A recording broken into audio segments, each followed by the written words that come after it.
She's smart, sassy, sexy, fun, frisky, and furious. Get ready, nerdlings, because today we're diving in to She-Hulk!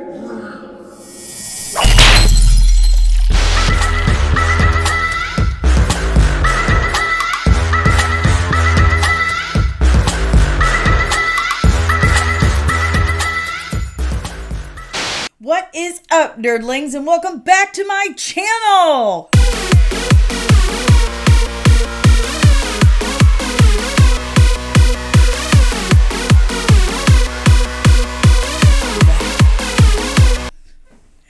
If you're new, welcome. Make sure you Hulk smash that like button, thunderclap the subscribe, and ring that bell so you get notified whenever I'm back with another one of these magnificent videos. I'm your host, Danny Sanssouci, licensed cosmetologist and registered super nerd, and this is Comics and Cosmetics, the channel where I talk about whatever nerdy topic I've been obsessing about that week while doing my makeup at the same time, while you watch.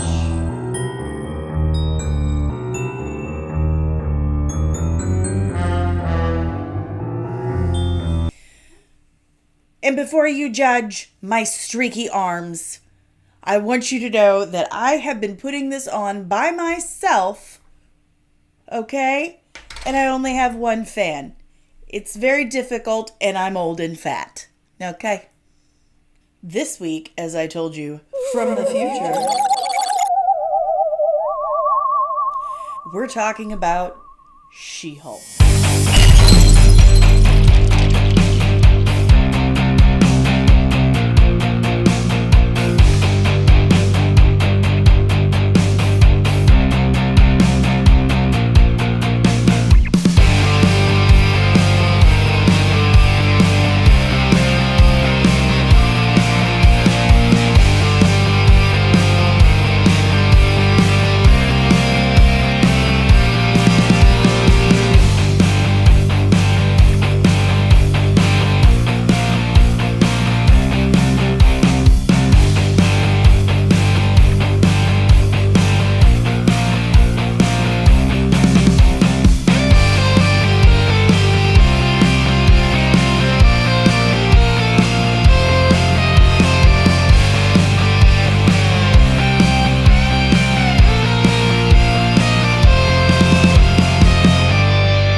It's not often that I do a full-on cosplay, but I'm super stoked about it. Now, She-Hulk was created by the man, Stan Lee, and John Buscema. They wanted to take advantage of what was going on for the times, like the Bionic Woman was super popular, Wonder Woman starring Linda Carter, and of course the Incredible Hulk series. And because they were doing so well, they figured, maybe we should add a She-Hulk. Maybe you should, Stanley Lieber. The first issue of She-Hulk came out in February 1980, and Stan Lee himself wrote the entire first issue. Now, this first series of She-Hulk was kind of your standard comic book fare.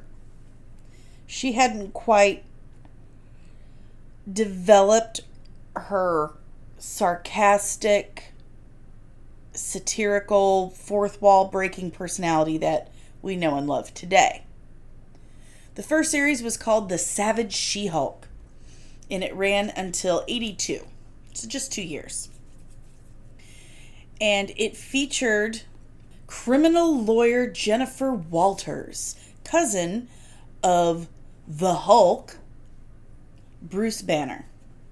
And FYI, this was the last character that Stan Lee created for Marvel Comics before, he came back in 92 and created Ravage 2099. So Bruce, who's been on the run for some time, decides he he can't do this alone stuff anymore. This sad man walking away with a backpack. It's just not something he can really do anymore. He feels like he needs help. And who better to help him than his younger cousin that he hasn't even thought of or spoken to in many, many years? So he goes to LA to say, what's up, little Jen, little cousin Jen? He goes to visit her, and she's super excited and happy. She's like, oh my God, Bruce, we haven't seen each other in years. What's going on? You look sad. You can tell me anything. We were like brother and sister. Even though we haven't spoken and thought about each other in many years. So he breaks down and tells her everything. Tells her how he became the Hulk, how he's wanted for murder, how he's on the run. And she's like, oh my God, that's terrible. We need to fix this. I can help you. You should come home with me. Let's go to my house. So they leave her work, her law office, and they head out in her car and head for her house. But unbeknownst to Bruce and Jennifer, they're being followed by a couple of guys in a car behind them.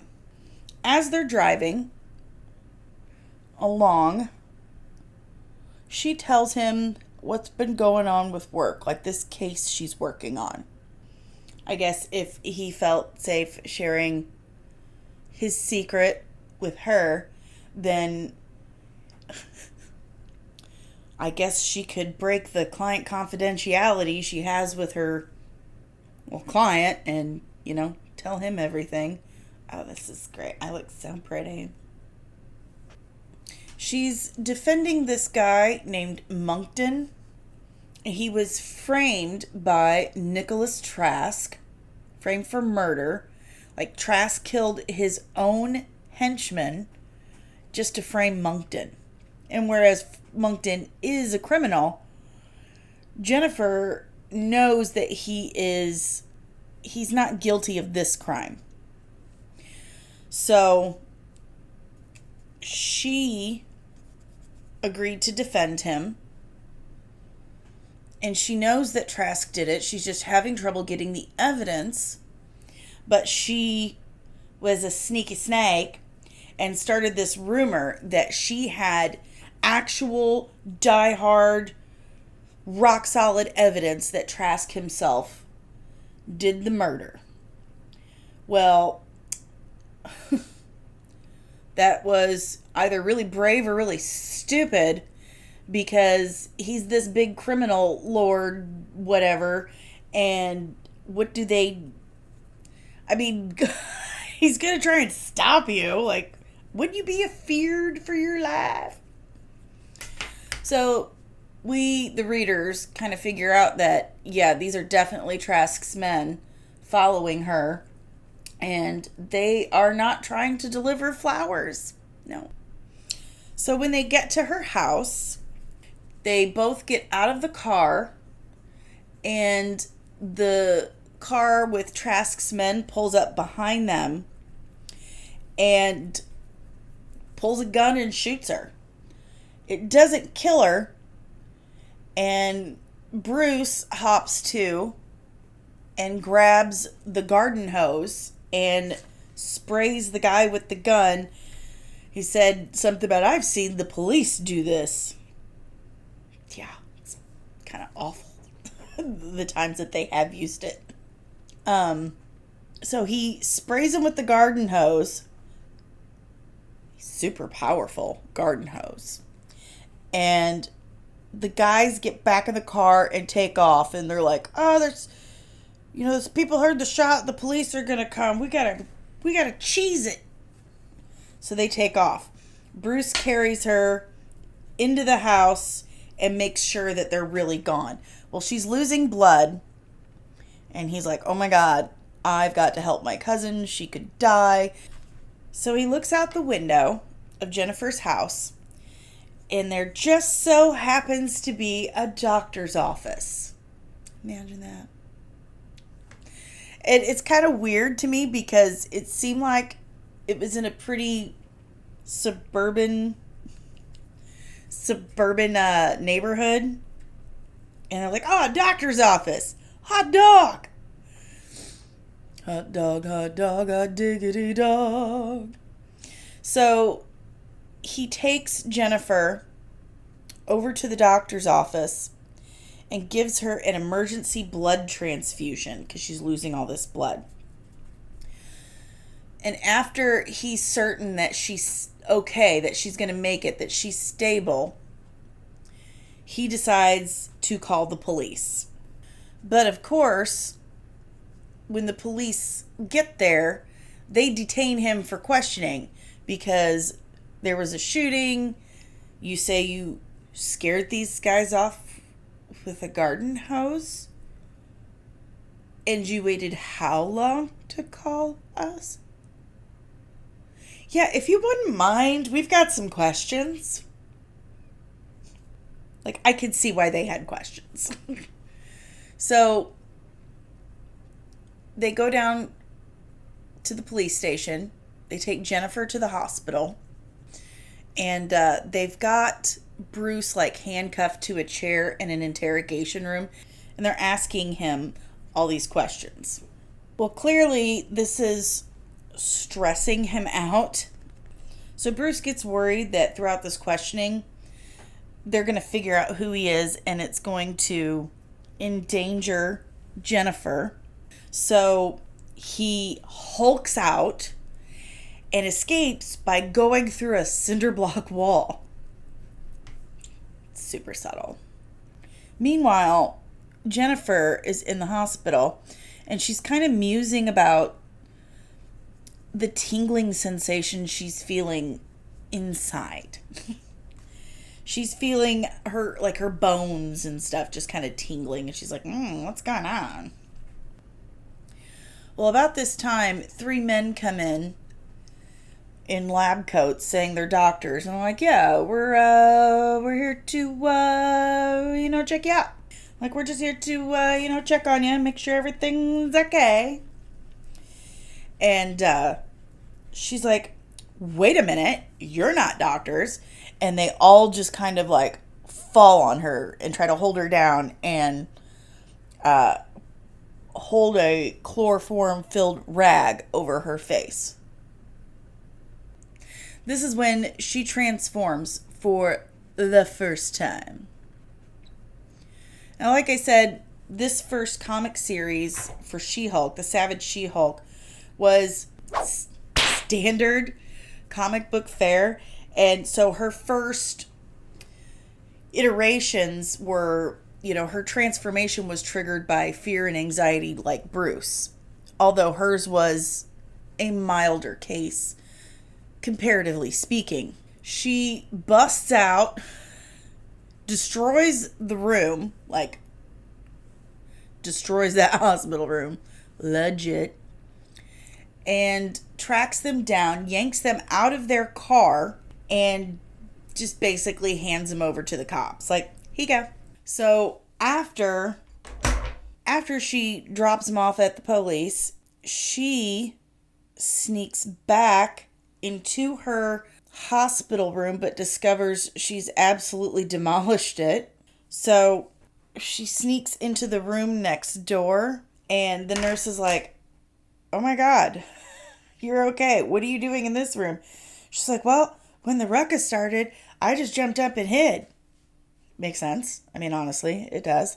So she goes back to work trying to continue as much of normal life as she possibly can and prove that, Nicholas Trask was behind everything. But she gets a weird call, like the prosecuting attorney's office needs her to come down because they've got some paperwork. Some important paperwork. And her best friend Jill's like, oh, no problem, man. I'll go get it for you. You stay here and rest. No big. Well, it was big. And Trask's men end up killing her best friend Jill, thinking that it was her. And because, She-Hulk was carrying Jill's body, trying to get her help, She-Hulk got the blame for it. And like I said, this series was pretty episodic, like most comics at the time were. But again, it only ran for 2 years. And after this series ended, I mean, she made cameo appearances in other books. And there was like this ongoing gag that her car trouble. But outside of her smashing or destroying cars, she really didn't have much of a story or personality outside of that. She was a typical, oh, it's the girl Hulk, yay! She did show up in 82's Marvel Superhero Contest of Champions, which was kind of a precursor to 1984's Secret Wars. Not to be confused with 2015 Secret Wars, thank you. Similar to the first Secret Wars, in the Contest of Champions, they were also kidnapped and taken to space to fight. She became an Avenger right before this in July of 82. And those early issues really kept up her car problems. And she also popped into several Incredible Hulk issues because, I mean, duh. If she didn't, it would just be weird. Am I right? She was also in 84's Secret Wars when the Beyonder, kidnapped pretty much everybody and took them to space. After the conclusion of Secret Wars, she actually joined the Fantastic Four for a time. It was issue 265 in 1984. She had joined because Ben Grimm, the Thing, needed some time to reflect. So he stayed on Battle World, where the Beyonder had taken them to, spend some alone time, figure it out. And so She-Hulk took his place on the team during that time. It wasn't until 1989 that she got her next solo series. And it was this series done by John Byrne, who was pretty much the guy who did Fantastic Four. It's this series where John Byrne made her satirical. See, I'm sure you've heard me mention it before, but there were things in the 80s and 90s about women in comics. We had the Comic Code of Authority, but it didn't seem to stop the silliness or over-sexualization of female characters in comics. So what John Byrne did was he took the character of She-Hulk and used her to poke fun of that, to kind of hang a lantern on it, if you will, like shine a light on how ridiculous it was that they had all these over-sexualized characters and how they treated them. He also gave her awareness, like she knew she was a character in a comic book similar to Deadpool. And there were many times that he used this to, break that fourth wall and talk directly to readers and even really push the boundaries of the Comic Code of Authority. Like this, for example. Yeah. Or this. Yeah. Love it. So, it was in this series that we really get to flesh out She-Hulk. And we learn that, yes, her transformation was first triggered by anger, fear, anxiety. But that how her mutation of her cells and her genes took over was based off of her subconscious desire. She wanted to look like or feel like a confident, ideal woman. So she became very tall, statuesque, beautiful, green, but beautiful. Green is beautiful. So that explained why she looked the way she did and why Bruce looked the way she did. Which brings me to my favorite thing about the Hulk and She-Hulk.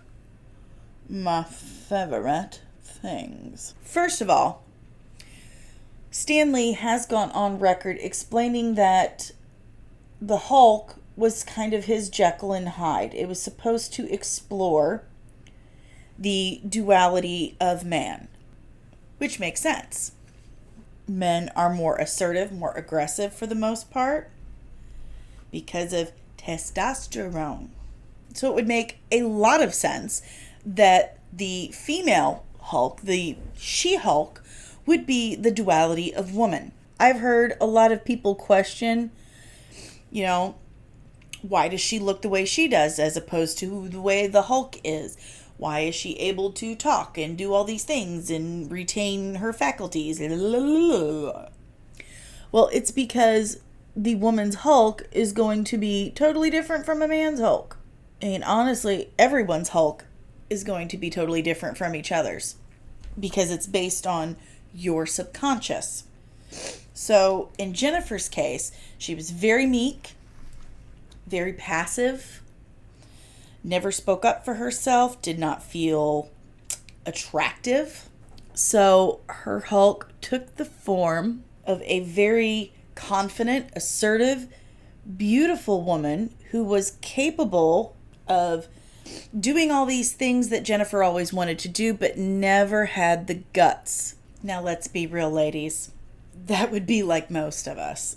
How many of you have been so tired of being pushed around and told what to do and felt like you can't stand up for yourself? You always got to be the bigger person. Blah, blah, blah. Right? And if you got the chance to just be like, no, I'm going to do this. I'm going to do what I want. It's not fair. I'm going to do what I want. And that's what She-Hulk stands for. That ability to just say, you know what? I'm so tired of being ladylike and I'm so tired of being the bigger person. I'm going to go out and I'm going to have a good time, and that's that. I'm a be me. That is why She-Hulk is so different from the Incredible Hulk. She eventually gains complete control over her transformation when Dr. Michael Morbius cures her of a fatal blood disease. She had represented him in court over his, vampiric killings, which she got it reduced to involuntary manslaughter, because of his condition that he inflicted upon himself.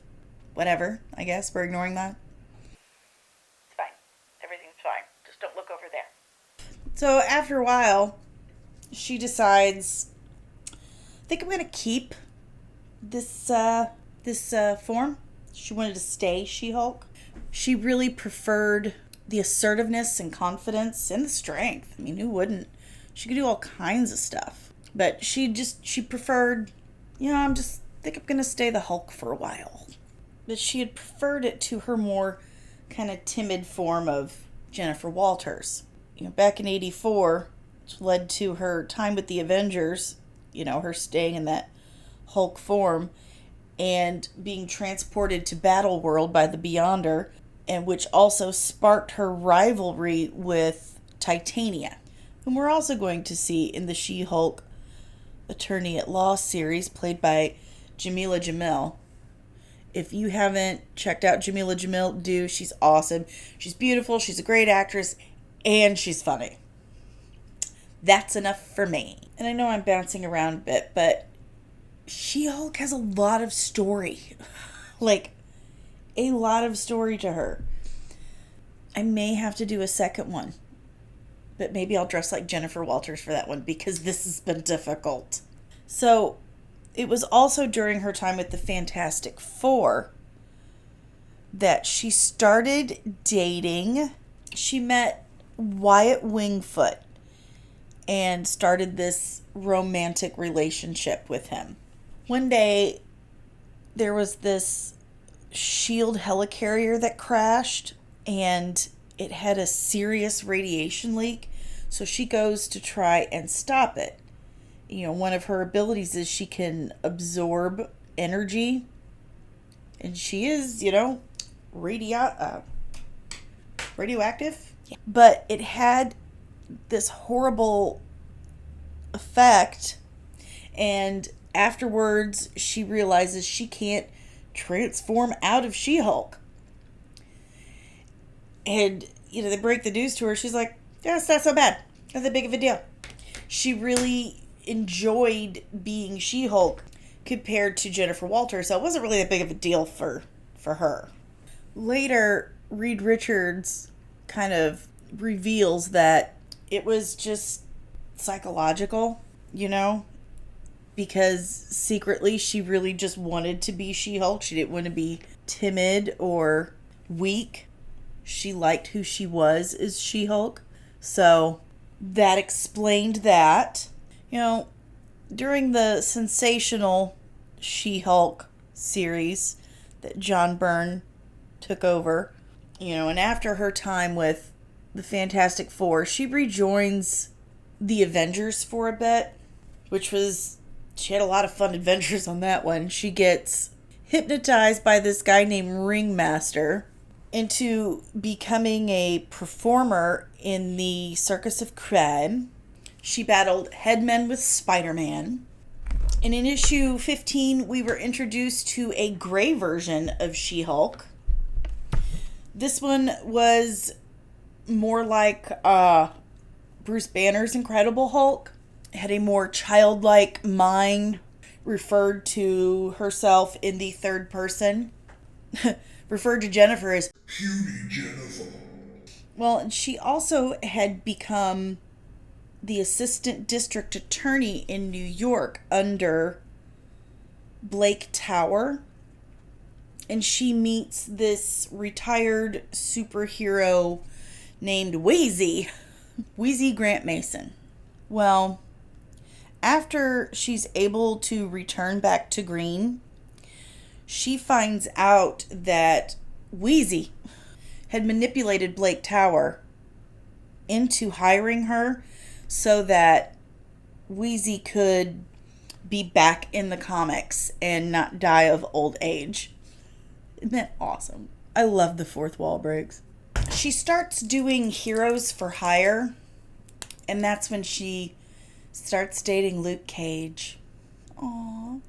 Well, she rejoins the Avengers, but spends too much time with Jack of Hearts, and he absorbed so much of her radiation that it weakened her, and she was no longer able to control her transformations,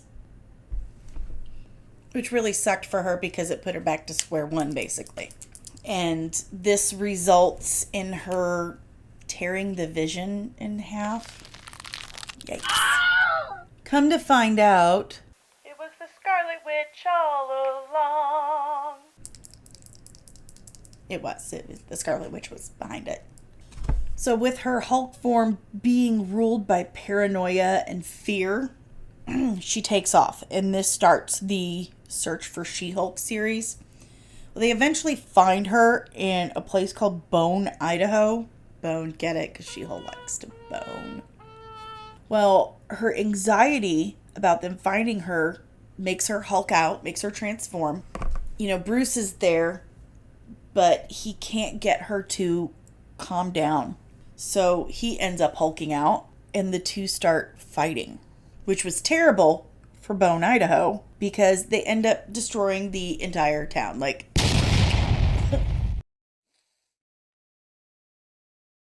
Now, it ends up being that everyone blames the Hulk, but it wasn't just him. Despite what happened, she decides to stay in Bone because of what happened. She wants to stay and help rebuild and repair the town, because it was her and her cousin's fault. But this helps regain her confidence and her self-esteem. She was feeling better about herself. And she even solves a murder while she's there, which certainly helped how she felt about being a person and a hero. I kind of look like an Orion girl from Star Trek, the original series. But after all of this, she reveals to the town her Hulk form, combined with her confidence and Leonard Samson's gamma ray charger, she had regained full control over her transformation. After the Search for She-Hulk series, she goes back to being a full-time lawyer again. So she goes back to being a full-time lawyer in the Superhuman Law Division of Goodman, Lieber, Kurtzberg, and Holloway.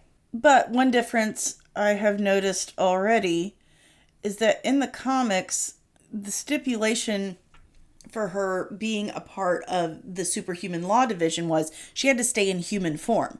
In the show, they're saying that she has to stay in She-Hulk form. Whatever. It looks really good either way. The result of this is that Jennifer starts to become more comfortable in both forms. And she starts working out as Jennifer. And she notices that the more Jennifer works out and the stronger that Jennifer gets, so does She-Hulk. She-Hulk's strength starts increasing exponentially. That's a big word. She took Tony Stark's side during Civil War, but, she represented both of them. She signed up for the Superhuman Registration Act, but still represented both sides in a court of law. She's teamed up with Howard the Duck. She got a power boost from Eson the Celestial. And in fact, it gave her powers like huge explosions, like this. She could be this living gamma bomb. Oh, yeah.